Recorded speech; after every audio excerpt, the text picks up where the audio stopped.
আসসালামু আলাইকুম, welcome back to my channel Sumi রান্নাঘরে সবাইকে স্বাগতম। তো প্রতিদিনের মতো আজও নিয়ে এলাম নতুন একটা টিফিনের রেসিপি নিয়ে। তো ভিডিওটা না কেটে সম্পূর্ণ দেখার অনুরোধ রইল। তো চলুন বন্ধুরা, আজকে রেসিপিটি শেয়ার করা যাক।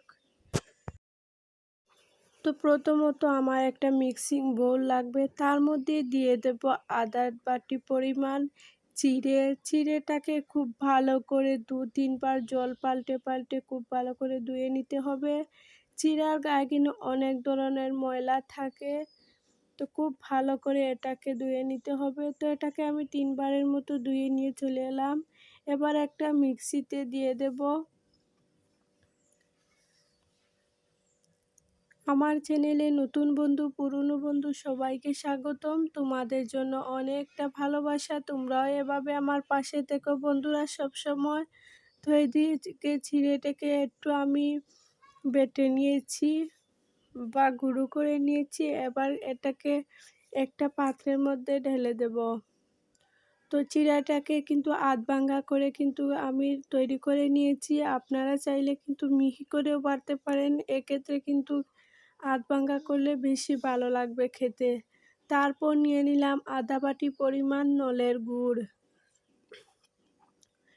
তো আজকে করব চিড়ে দিয়ে অনেক হেলদি এবং টেস্টি একটা টিফিনের রেসিপি। তো সবাই কিন্তু পুরো ভিডিওটা দেখো। তারপর খুব ভালো করে মিশিয়ে নিলাম। তারপর এখানে দিয়ে দিলাম বেসন। তো বেসন এখানে 2 থেকে 3 চামচের মতো হবে। এটাকে খুব ভালো করে চেলে নিয়েছি। এবার আলতো হাতে এটাকে মিক্স করে নেব। তো এখানে আমি চামচ দিয়ে মিক্স করে নিয়েছি। আপনারা চাইলে হ্যান্ড উইচের দ্বারা খুব ভালো করে মিক্স করে নিতে পারেন। পরিবারের ছোট থেকে বড় সবাই কিন্তু এই রেসিপিটি অনেক বেশি ভালো লাগবে।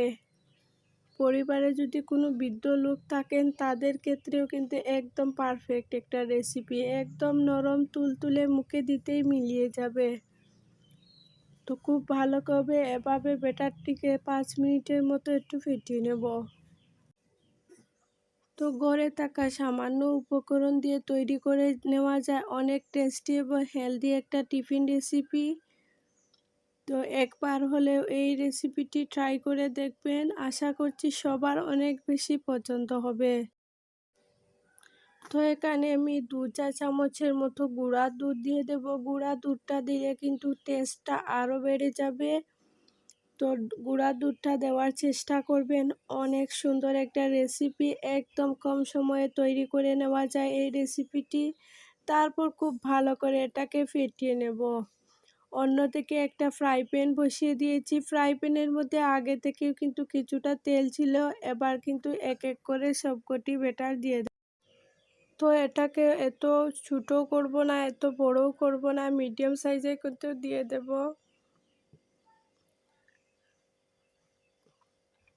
তো এক এক করে কিন্তু সবকটি টিফিন এভাবে আমি বানিয়ে নেব।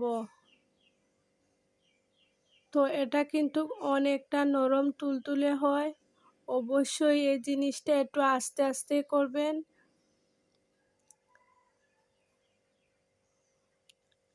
আপনাদের পছন্দ অনুযায়ী কালার করে নেবেন। তো এখানে আমি একটু লাল লাল করে ভেজে নেব। তো এ পর্যায়ে চুলার আঁচটি একদম লোতে রেখে রেসিপিটি তৈরি করতে হবে, তা না হলে কিন্তু একদম উপরটা একদম ক্রিস্পি হয়ে যাবে, একটু পুড়ে যাবে আর ভিতরটা কিন্তু কাঁচা কাঁচা ভাব থাকবে। তো এরকমভাবে সবকটি টিফিন আমি তৈরি করে নেব। তো আমার চ্যানেলে যদি কোনো নতুন বন্ধু এসে থাকো অবশ্যই চ্যানেলটিকে সাবস্ক্রাইব করে রাখবে। তো প্রতিদিন এরকম কিন্তু নতুন নতুন ভিডিও পেতে কিন্তু আমার পাশেই থাকবেন, আর অবশ্যই বেল আইকনটা প্রেস করে রাখবেন, এতে কিন্তু প্রতিদিনের ভিডিও সবার আগে তোমাদের কাছে পৌঁছে যাবে। তো এবার এটাকে সার্ভ করে নেব।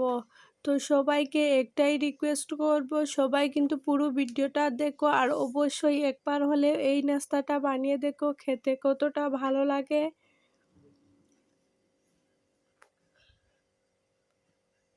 তো এটা কিন্তু আপনারা শুধু মুখেই খেতে পারেন, অনেক সুন্দর একটা রেসিপি। একদম অল্প সময়ে তৈরি করে নেওয়া যায়। তো আজকের এই রেসিপিটি তোমাদের কাছে কেমন লেগেছে অবশ্যই বন্ধুরা কমেন্টে জানিও, আর ভালো লাগলে অবশ্যই একটা লাইক করে দিও। আর চ্যানেলে যারা নতুন আছো সবাইকে বলছি চ্যানেলটিকে সাবস্ক্রাইব করে আমার পাশে থাকো। তো আজ এই পর্যন্তই বন্ধুরা, একটা টিফিন তোমাদেরকে ভেঙে দেখাচ্ছি ভিতরটা কতটা সুন্দর হয়েছে, একদম নরম তুলতুলে হয়েছে, মুখে দিতেই মিলিয়ে যাবে।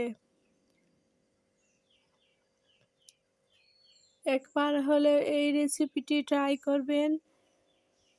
মাশাআল্লাহ, দেখতে যেরকম হয়েছিল খেতেও কিন্তু অনেকটা সুন্দর ছিল। তো আজ এই পর্যন্তই বন্ধুরা, দেখা হবে নতুন কোনো ভিডিও।